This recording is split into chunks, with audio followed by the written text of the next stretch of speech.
Hello friends, welcome to Studies Point. तो आज की इस वीडियो में हम बात करने जा रहे हैं न्यू एजुकेशन पॉलिसी 2020 के बारे में, जो कि अभी रिसेंटली सेंट्रल गवर्नमेंट लेकर आई है। So finally after 3 long decades Indian education system में एक काफ़ी बड़ा चेंज आया है। इसके साथ ही अब एचआरडी मिनिस्ट्री का नाम बदलकर मिनिस्ट्री ऑफ एजुकेशन रख दिया गया है। तो चलिए जानते हैं वो 10 सबसे ज़रूरी बातें जो आपको इस पॉलिसी के बारे में पता होनी चाहिए। पहले एजुकेशन का फॉर्मेट 10+2 का हुआ करता था, यानी स्टार्टिंग के 10 साल आपके first to 10th and last के 2 11th 12th को अलग अलग तोला जाता था। लेकिन अब इसे चेंज करके 5+3+3+4 में कर दिया गया है, जिसमें स्टार्टिंग के 5 साल को डिवाइड किया गया है। 3 साल आपके प्री स्कूल के एंड 2 साल फर्स्ट और सेकेंड के, फिर बाद के 3 साल आपके 3rd to 5th के, देन आपके middle school 6th to 8th के, एंड देन लास्ट के 4 साल आपके 9th to 12th higher classes के। सो इससे फ़ायदा ये होगा कि पहले जैसे 11th में जाते ही सब कुछ एकदम से चेंज हो जाता था, वो अब नहीं होगा। सब कुछ अब अच्छे से डिवाइडेड है एंड स्टूडेंट्स का बर्डन भी काफ़ी कम हो जाएगा। पहले हर स्टूडेंट के लिए इंग्लिश लैंग्वेज कंपलसरी हुआ करती थी, लेकिन अब बच्चों को उनकी रीजनल लैंग्वेज में पढ़ने का भी ऑप्शन दिया जाएगा। यानी अब 5th क्लास तक के बच्चे सारे सब्जेक्ट्स अपनी खुद की लोकल लैंग्वेज में पढ़ सकते हैं, इंग्लिश उन पर थोपी नहीं जाएगी। इसका यही फ़ायदा है कि लोकल लैंग्वेज होने की वजह से बच्चों को ज़्यादा अच्छे से समझ में आएगा। साथ ही साथ इसका एक ड्रॉबैक भी है कि जब हायर क्लासेस में बच्चों को वो सब्जेक्ट्स इंग्लिश में मिलेंगे तो उनको पढ़ने में काफ़ी दिक्कत हो सकती है। तो देखते हैं गवर्नमेंट इस प्रॉब्लम को कैसे ओवरकम करती है। इसके साथ ही अब स्कूलों में एक्स्ट्रा को करिकुलर एक्टिविटीज़ और खेल कूद के ज़रिए बच्चों को पढ़ाने पर ज़्यादा ध्यान दिया जाएगा, जिससे उनके बुक्स का बर्डन काफ़ी ज़्यादा कम हो सके।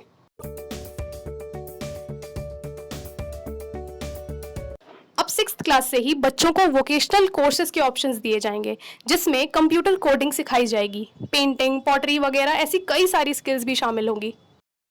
इससे बच्चे अपने पैशन को फॉलो करते हुए अपनी स्किल्स को काफ़ी ज़्यादा इम्प्रूव कर सकते हैं, जिससे फ्यूचर में उनके लिए करियर अपॉर्चुनिटीज़ भी काफ़ी ज़्यादा इंक्रीज हो जाएंगी। इसके साथ ही बच्चों को एक दिन हफ्ते में बिना बैग्स के बुलाया जाएगा और उस दिन उन्हें कारपेंट्री, गार्डनिंग, पॉटरी वगैरह कई सारी चीज़ें सिखाई जाएंगी, ताकि इन सेक्टर्स में भी उनकी नॉलेज इंक्रीज हो सके। अब 6th क्लास से ही बच्चों को इंटर्नशिप्स भी कराई जाएंगी, यानी उनका जिस भी चीज़ में इंटरेस्ट है वो उनके स्किल एक्सपर्ट्स से डायरेक्टली जाके सीख सकते हैं। इससे बच्चों को काफ़ी अच्छा एक्सपोजर मिलेगा। 11th क्लास में आते ही बच्चों को 3 स्ट्रीम्स में डिवाइड कर दिया जाता था, जिसकी वजह से एक स्ट्रीम का बच्चा दूसरे स्ट्रीम के सब्जेक्ट्स चाहकर भी नहीं पढ़ सकता था।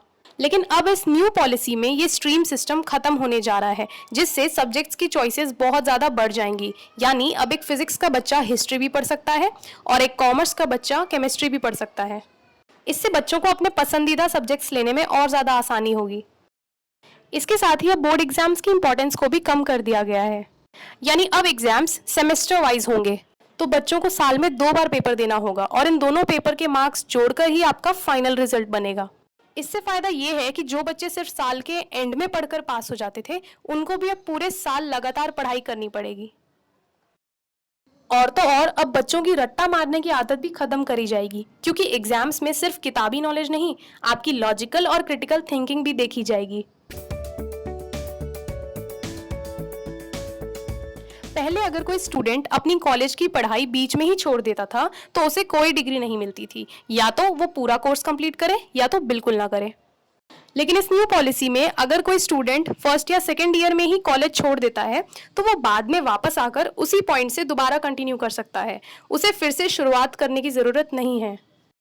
और तो और अगर आप फर्स्ट ईयर के बाद कॉलेज छोड़ते हैं तो आपको एक सर्टिफिकेट मिलेगा, सेकेंड ईयर के बाद आपको एक डिप्लोमा मिलेगा, थर्ड ईयर पे छोड़ने पे आपको डिग्री मिलेगी एंड 4 साल पूरे करने पे आपको अपने ग्रेजुएशन और रिसर्च दोनों की डिग्रीज मिलेंगी। ये सब मैनेज करने के लिए एक एकेडमिक बैंक ऑफ क्रेडिट बनाया जाएगा, जिसमें स्टूडेंट जितने भी साल कंप्लीट करता है उसके मार्क्स और प्रोग्रेस उसमें क्रेडिट की तरह सेव होते जाएंगे, और अगर वो पढ़ाई बीच में छोड़ भी देता है तो वापस आकर इन क्रेडिट्स का यूज़ करके वो पढ़ाई वहीं से कंटिन्यू कर सकता है, और ये सब कुछ डिजिटली रिकॉर्डेड होगा। अब ग्रेजुएशन के लिए भी आपको 2 ऑप्शंस मिलेंगे, सिर्फ बैचलर्स के लिए 3 साल और अगर रिसर्च भी करनी है तो 4 साल का ऑप्शन होगा। पहले जिन भी बच्चों के 12th बोर्ड्स में कम मार्क्स आते थे वो अपने पसंद के कॉलेज में एडमिशन नहीं ले पाते थे, लेकिन अब सारे कॉलेजेस एक कॉमन एडमिशन टेस्ट लेंगे जिसकी मदद से अब सब बच्चे जिनके कम मार्क्स आते हैं वो भी अपने पसंद के कॉलेज में एडमिशन ले सकते हैं। पहले पीएचडी करने के लिए आपको एमफिल करना पड़ता था, लेकिन अब आप मास्टर्स के बाद डायरेक्टली पीएचडी कर सकते हैं, आपको एमफिल करने की ज़रूरत नहीं है। अब से स्टूडेंट्स के रिपोर्ट कार्ड में सिर्फ उनके एग्जाम्स के मार्क्स नहीं बल्कि उनकी स्किल्स और कैपेबिलिटीज़ को भी इंक्लूड किया जाएगा। अब से स्टूडेंट्स के behaviour, extra curricular activities, mental ability, logical thinking, इन सबको ध्यान में रखते हुए रिपोर्ट कार्ड तैयार किया जाएगा। यहाँ तक कि अब सभी क्लासमेट्स भी एक दूसरे को इन चीज़ों पे जज करेंगे और मार्क्स देंगे। और सबसे ज़रूरी बात कि अब आप खुद अपने आप को मार्क्स दे सकते हैं। अब आपको खुद अपना सेल्फ असेसमेंट करना होगा कि आपने पूरे साल में क्या किया। तो इसी तरह से तैयार होगा एक 360 डिग्री रिपोर्ट कार्ड जिसमें सिर्फ एग्जाम के नंबरों पे फोकस नहीं किया जाएगा। अब स्कूल्स और कॉलेजेस की फीस पे भी लगाम लगाई जाएगी, यानी अब स्कूल्स और कॉलेजेस एक फिक्स्ड अमाउंट से ज़्यादा फीस नहीं ले सकते।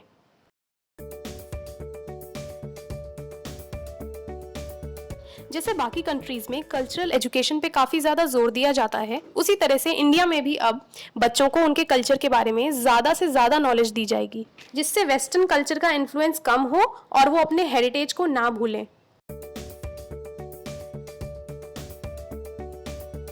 डिजिटल इंडिया मिशन के तहत अब ऑनलाइन एजुकेशन पे ज़्यादा जोर दिया जाएगा और रूरल एरियाज़ में भी डिजिटल एजुकेशन पहुंचाने की पूरी कोशिश होगी। इसी के साथ अब ई लर्निंग और ऑनलाइन कोर्सेज में ज़्यादा से ज़्यादा रीजनल लैंग्वेजेस के भी ऑप्शन होंगे ताकि सबको फ़ायदा मिल सके और डिफरेंटली एबल्ड लोगों को भी अब ऑनलाइन एजुकेशन का प्रॉफिट मिलेगा।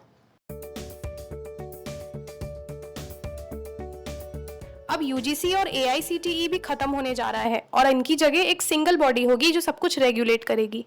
एंड सबसे अच्छी बात कि अब एजुकेशन सेक्टर का बजट भी बढ़ने वाला है और ये जीडीपी का 6% करने का टारगेट है। तो इस न्यू एजुकेशन पॉलिसी के साथ ही अब स्टूडेंट्स का बर्डन भी कम हो जाएगा और वो एक जगह रेस्ट्रिक्टेड भी नहीं रहेंगे। साथ ही साथ अब स्टूडेंट्स कोर कॉन्सेप्ट की नॉलेज गेन करेंगे और उनमें क्रिटिकल थिंकिंग की एबिलिटी भी ज़्यादा बढ़ेगी। एंड अपने पसंद के सब्जेक्ट्स होने की वजह से लर्निंग को लेके उनमें ज़्यादा इंटरेस्ट जनरेट होगा। तो ये था नेशनल एजुकेशन पॉलिसी का पूरा ओवरव्यू, लेकिन सबसे ज़रूरी बात है इसकी इम्प्लीमेंटेशन, क्योंकि अभी ये सिर्फ पेपर्स में है, तो इसे रियलिटी में प्रैक्टिस में लाने के लिए अभी काफ़ी टाइम लग सकता है। बट यस, आगे आने वाली जनरेशन्स काफ़ी लकी होंगी जिन्हें इस सिस्टम के जरिए पढ़ने का मौका मिलेगा। So that's all for today. कैसी लगी आपको ये वीडियो मुझे कमेंट्स में ज़रूर बताइएगा। Thanks for watching and see you in the next one. Also, please don't forget to subscribe to my channel and share it with everyone.